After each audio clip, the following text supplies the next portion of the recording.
We're here in Richmond, BC, ready to pick some blueberries and some strawberries under the hot summer sun. Come here, come here. Hi, Steve. Busy. Got one! Got one. There are no clouds in sight right now. And we're pretty much the only group here who are picking berries.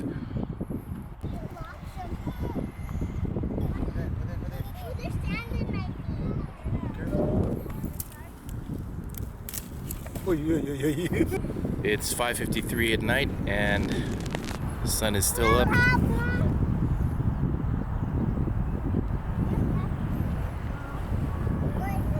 Okay, we go. Let's go. You clear up. Oh, there's a spider web on that.